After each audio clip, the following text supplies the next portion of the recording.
Obrigado, Pai, estamos aqui para te agradecer. Muito obrigado. Obrigado mesmo por força de sua intervenção na nossa vida aqui, fez lá. Que seria, por isso estamos aqui nesta noite para te louvar, para te adorar, para te agradecer, Pai, por tudo feito, nós ainda vai fazer, Senhor. Continua abençoando e acompanhando o espaço que estão sendo plenários da tua casa, Deus. Aqueles também que estão lá preparando o coração para ouvir a tua mensagem, Deus, que fala o coração de cada um nesta noite, para que possam encontrar paz, encontrar sabedoria em ti, Pai, encontrar determinação para qualquer situação da vida. Nós te agradecemos em nome de Jesus, amém e amém. Vamos cantar, louvar o hino 37, cantor cristão.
Efésios, capítulo 2, versículo 1 ao versículo 5.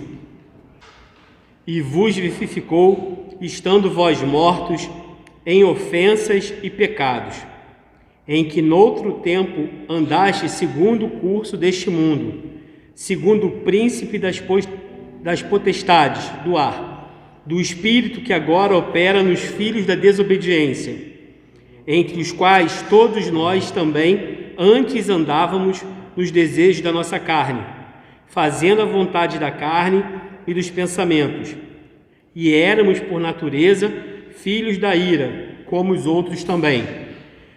Mas Deus, que é riquíssimo em misericórdia, pelo seu muito amor com que nos amou, estando nós ainda mortos em nossas ofensas, nos vivificou juntamente com Cristo. Pela graça sois salvos. Agora cantando a quarta e a quinta estrofe.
Senhor Deus, que está aqui, Senhor Deus, te louvando, Senhor Deus, agradecendo o teu nome, Pai, que tu possa, Senhor Deus, estar falando, Senhor Deus, aos nossos corações, Senhor Deus, te peço, Pai, principalmente para o meu, Senhor Deus, agradeço, Senhor Deus, pela mensagem, Senhor Deus, que vamos ouvir, Senhor Deus, pela leitura da tua palavra, Senhor Deus, que possa, Senhor Deus, inundar, Senhor Deus, os nossos corações, Pai.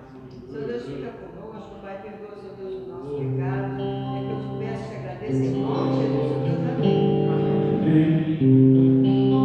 No louvor no hino 236, atribulado coração.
Irmãos, é muito bom estarmos aqui no meio da semana. Hoje, quarta-feira, nós somos privilegiados que temos essa prática de devoção e nosso Deus é merecedor de toda a nossa adoração. E hoje eu gostaria de compartilhar com vocês o texto que está no Evangelho de Marcos, no capítulo 5. Vamos estar trabalhando nesse texto que é muito expressivo. Esse texto do Evangelho de Marcos, a gente vai encontrar uma das coisas mais tristes daquele povo, que eram chamados gadarenos ou gerazenos, em algumas versões, né? Onde eles resolveram rejeitar Jesus. Vamos então ler o texto, capítulo 5, versículo 1 até o versículo 20. Vocês podem acompanhar em suas Bíblias. Diz assim: Jesus e os discípulos chegaram à outra margem do mar, a terra dos Gerazenos. Ao desembarcar, logo um homem possesso de espírito imundo veio dos túmulos ao encontro de Jesus. Versículo 3. Esse homem vivia nos túmulos e ninguém podia prendê-lo, nem mesmo com correntes, porque, tendo sido muitas vezes preso em correntes e cadeias, as cadeias foram quebradas por ele e as correntes foram despedaçadas e ninguém conseguia dominá-lo. Versículo 5. Andava sempre de noite e de dia, gritando por entre os túmulos e pelos montes, ferindo-se com pedras. Quando de longe viu Jesus, correu e prostrou-se diante dele, gritando em alta voz: O que você quer comigo, Jesus, Filho do Deus Altíssimo? Por Deus, peço-lhe que não me atormentes. Versículo 8. Ele disse isso porque Jesus tinha dito a ele: Espírito imundo, saia desse homem. Versículo 9. Então Jesus lhe perguntou: Qual é o seu nome? Ele respondeu: Legião é meu nome, porque somos muitos. Versículo 10. E pediu-lhe com insistência que não os mandasse para fora do país. Ora, uma grande manada de porcos estava pastando ali pelo monte. Versículo 12. E os espíritos imundos pediram a Jesus: Mande-nos para os porcos, para que entremos neles. Versículo 13. E Jesus o permitiu. Então, saindo os espíritos imundos, entraram nos porcos, e a manada, que era cerca de 2.000, precipitou-se de despenhadeiro abaixo para dentro do mar, onde se afogaram. Versículo 14. Os que tratavam dos porcos fugiram e foram anunciá-lo na cidade e pelos campos. Então, o povo saiu para ver o que tinha acontecido. Versículo 15. Aproximando-se de Jesus, viram o endemoniado, o que antes estava dominado pela legião, assentado, vestido em perfeito juízo, e temeram. Os que haviam presenciado os fatos contaram-lhes o que tinha acontecido ao endemoniado e também falaram a respeito dos porcos. Versículo 17. Começaram a pedir com insistência que Jesus se retirasse da terra deles. Versículo 18. Quando Jesus estava entrando no barco, aquele que antes estava possuído pelos demônios pediu com insistência que Jesus o deixasse ficar com ele. Jesus, porém, não o permitiu. Ao contrário, ordenou-lhe: Vá para sua casa, para os seus parentes, e conte-lhes tudo o que o Senhor fez por você e como teve compaixão de você. Então, ele começou a proclamar em Decápolis tudo o que Jesus lhe tinha feito, e todos se admiraram. Esse texto ele é brilhante, né? Muito rico, né? E o evangelista Marcos, ele mostra a reação daquele povo, né? Em algumas versões está gadarenos, mas nos originais também pode ter sido gerazenos. Então, aqui a gente vai ver o poder de Jesus sobre o príncipe das trevas, sobre Satanás. E Jesus, ele tem toda a autoridade. Foi aqui uma reação até certo ponto estranha, né? Quando chegaram onde Jesus estava e viram aquele homem sofredor, agora assentado, vestido em perfeito estado e também com o seu juízo, né, reconstruído, colocado no lugar certo, completamente liberto das garras de Satanás, que fora transformado pelo poder extraordinário de Jesus, em vez daquele povo se alegrar, em vez de louvar a Deus por aquela tão linda transformação de alguém sofredor, ficaram temerosos, conforme o verso 14 e 15. Conforme aqui o verso 16, aqueles que viram os acontecimentos começaram a contar com detalhes tudo como tinha acontecido, né? Como Jesus expulsou os demônios, de como aqueles porcos precipitaram-se pelo abismo e foram afogados. Esse relato sobre o poder sobrenatural de Jesus, o poder divino entre eles, e, por outro lado, a perda do material, do poder financeiro que aqueles porcos, eles então precisavam fazer uma escolha. Eles tinham ali um tempo para fazer uma avaliação.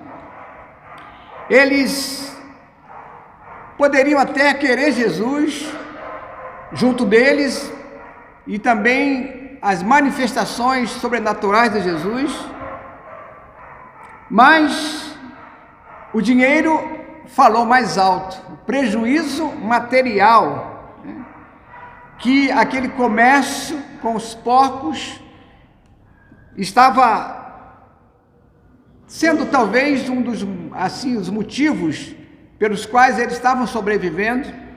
Se nós fizermos uma avaliação, 2.000 porcos é muita grana, muito dinheiro.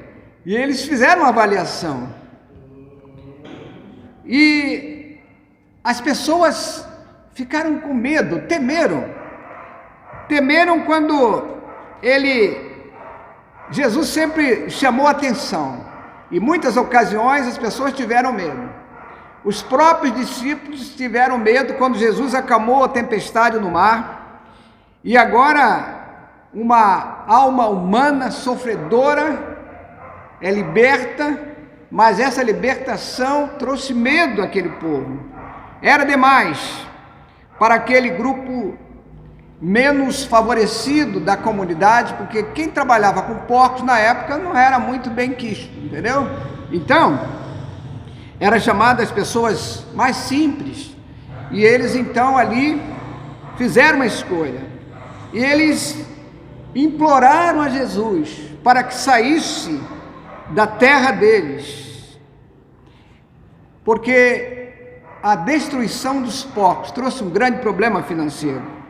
E essa talvez é a parte mais triste desse relato, desse texto bíblico, né? Para eles, Cristo era um convidado que não era bem quisto na sua cidade, porque para eles Jesus dava prejuízo financeiro. Depois de um milagre tão espetacular, que Jesus salvou uma vida de um homem, afinal, por que eles pediram então para Jesus ir embora? Uma das grandes possibilidades é que o poder de Jesus era incontestável, era algo extraordinário para eles, mas a tendência nossa, de todos os seres humanos, é ter o controle de tudo. A gente quer ter o controle da situação nas nossas mãos, tá? Inclusive sobre os seus deuses. Tem muita gente que controla os seus deuses, manda fazer bem bonitinho, né? Ou compra e vai adorar aquele Deus. Mas, como o poder divino não se submete ao nosso controle, e o nosso controle, na verdade, ele é egocêntrico. A gente pensa em nós mesmos, né? talvez, por um lado até bem egoísta, né?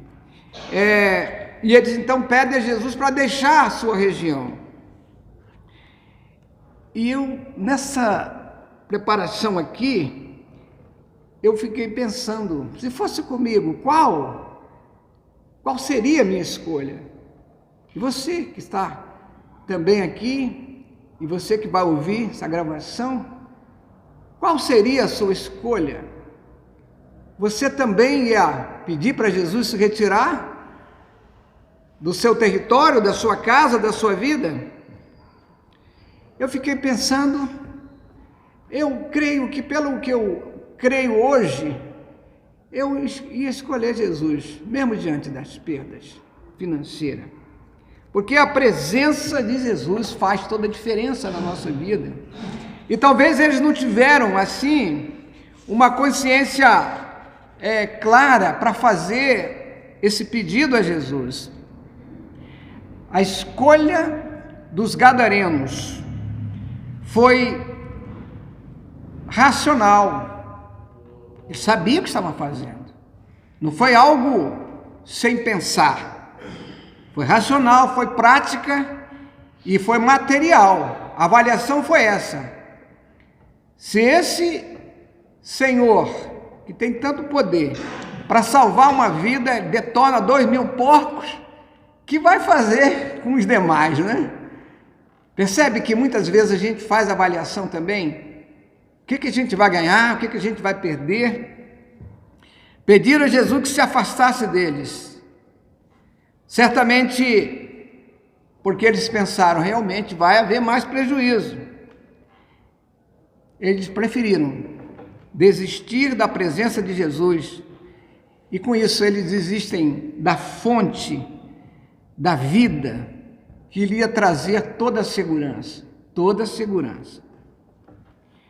E eles pensaram, o melhor é não tê-lo mais no meio, aqui na comunidade. Então pediram que Jesus se retirasse. O povo, na verdade, fez uma escolha. Preferiam aquele homem continuasse ali endemoniado do que restaurado e liberto. Era para ter sido tempo de festa, de comemoração pela libertação de uma vida. E a transformação que Jesus fez foi completa, foi extraordinária. Vir o homem assentado aos pés de Jesus em perfeito juízo, conforme o verso 15. Sabe por que temeram? Sabe por que eles temeram? Porque o Evangelho é poderoso para alterar situações, para transformar a realidade da vida do ser humano. E o Evangelho faz isso, nos transforma em todas as áreas, na parte física, psíquica e também espiritual. E muitas vezes nós nos acostumamos com uma vida, medíocre, uma vida sem motivação, sem nada. E o Evangelho, ele faz uma reviravolta na nossa vida. Ele muda o nosso destino, nossa prática e nos torna pessoas não melhores, mas diferenciadas. Pessoas que vivem na esfera terrena, mas com uma visão de uma outra dimensão, que os teólogos chamam de uma quarta dimensão, onde as coisas, na verdade, se modificam, onde os milagres acontecem.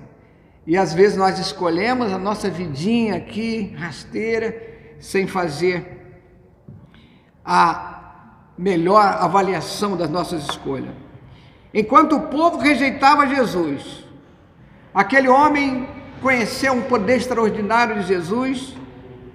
Já liberto, ele queria seguir Jesus, mas Jesus não o permitiu. Pedisse e ordenou para que ele fosse para a sua casa e contasse no seio da sua família o que Jesus fez por ele, quanto foi misericordioso e bondoso com ele. E conforme vemos no verso 20, o homem não somente foi para casa, obedeceu, mas ele tornou-se uma testemunha viva e divulgou a fama de Jesus por toda aquela região, toda aquela região. Aproveitando esse tema importante, a gente precisa fazer uma boa avaliação do que o inimigo de nossas almas faz em nossas vidas. E a grande realidade é que a personalidade dos demônios são atestados em todas as áreas, desde a queda. Ele vai ter grande influência com toda a humanidade. E aí nós vamos ter um grande problema, até mesmo em todos os tempos e nossos dias também. Passando pela necromancia, que é a suposta arte de adivinhar o futuro por meio de contato com os mortos, que é a bruxaria. O inimigo ele vai trabalhar nessas questões que a Bíblia condena, e isso vai mexer com muitas religiões em nossos dias. E os espíritos malignos, demônios, eles podem não somente degenerar a mente, como também o corpo, a parte física. Mateus capítulo 12, versículo 22, capítulo 17, de 15 até o 18, e Lucas 13, 16, nós vamos ver que os espíritos malignos, eles conhecem a divindade e a soberania de Cristo no mundo espiritual. Mateus capítulo 8, 31 e 32, Marcos 1, 24, Atos 19, 15, Tiago 2, capítulo 2, versículo 19. E tem uma coisa muito interessante, a gente precisa saber que o inimigo, ele atua em diversas áreas, influenciando muitas coisas desse mundo. O inimigo tem um papel prejudicial e muito danoso, e o seu governo, que é o governo satânico mundial, e ele vai atuar em diversas áreas, provocando mentiras, falsas doutrinas, e na verdade trabalham na oposição ao propósito de Deus de abençoar os seres humanos, oposição ao plano de Deus e também ao povo de Deus. Mas o crente tem uma ferramenta poderosa que o inimigo não lhe toca. É quando você tem acesso à palavra e você tem como manual de vida prática, e você é uma pessoa de oração. É o recurso que o crente tem contra as hostes malignas, Satanás e seus demônios. A gente vai encontrar alguns textos como Efésios 6, de 10 a 18. Esse, na verdade, é um dos textos riquíssimos, que vai mostrar também que nós podemos sim. E Jesus, ele deixou para nós algo muito importante, que é a autoridade sobre os espíritos malignos. Muitas das vezes a gente não sabe como usar, como fazer, mas o segredo é estudo da palavra, colocando em prática e oração. Aquele inimigo espiritual, ele atuou em diversas áreas na fase inicial do cristianismo. Jesus está conosco sempre e nos orienta como fazer isso. Aquele mesmo espírito maligno do qual eles acusaram até que Jesus estava fazendo os seus milagres pelo príncipe das trevas.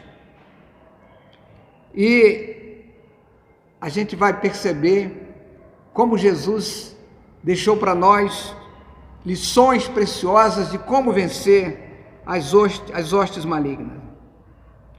Jesus foi sempre, todas as vezes, vitorioso contra todas as armadilhas, as artimanhas de Satanás.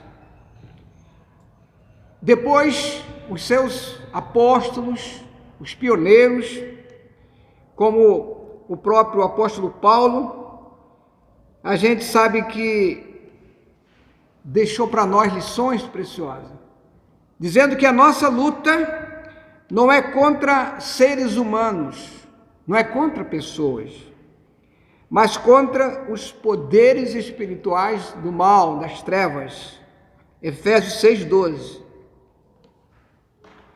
E a gente pode então, sim, ter a força e usar o poder da palavra contra as forças do mal.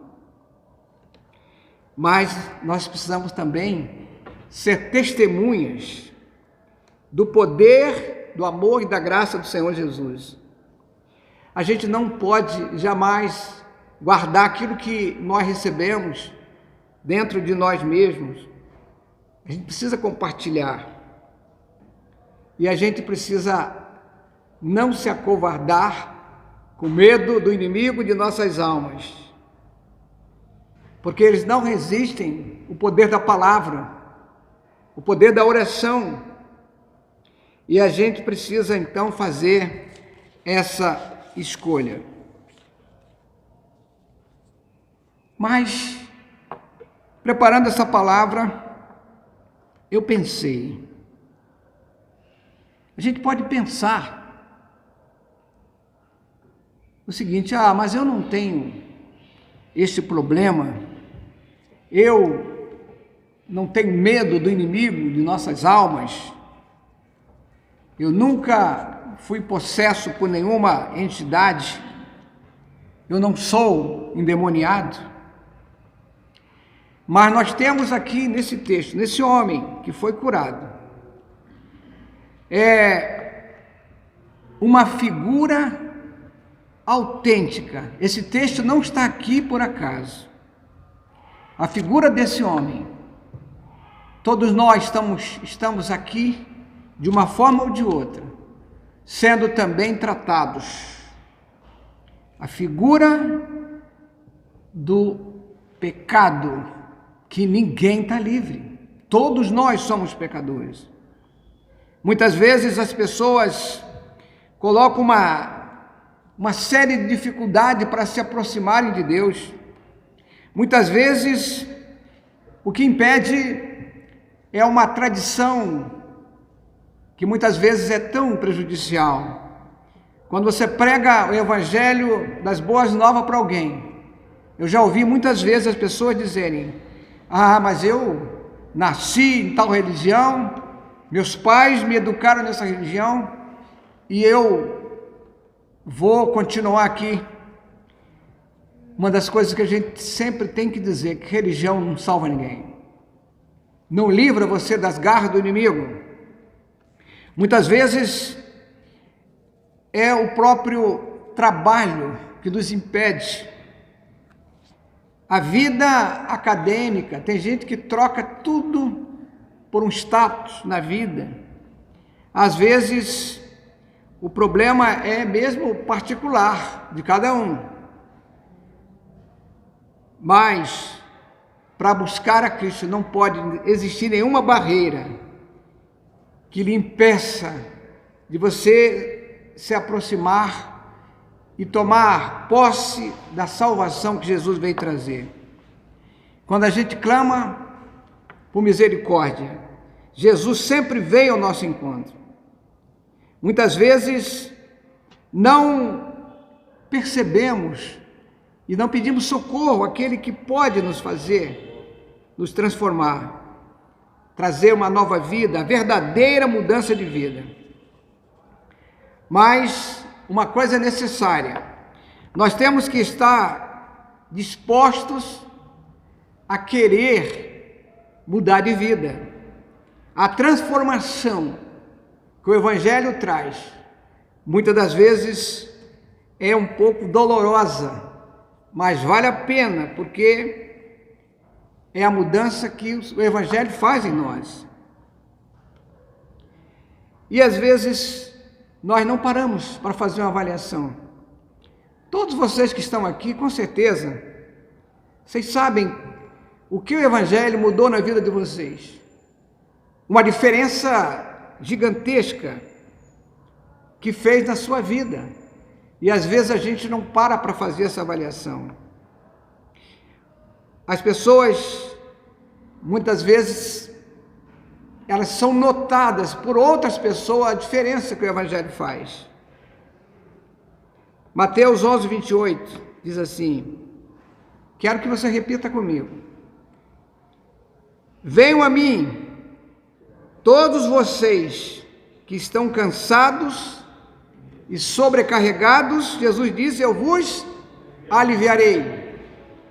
Tomai sobre vós o meu jugo e aprendei de mim, diz o Senhor, sou manso e humilde de coração, e vocês acharão descanso para as suas almas, porque Jesus diz, o meu jugo é suave e meu fardo é leve.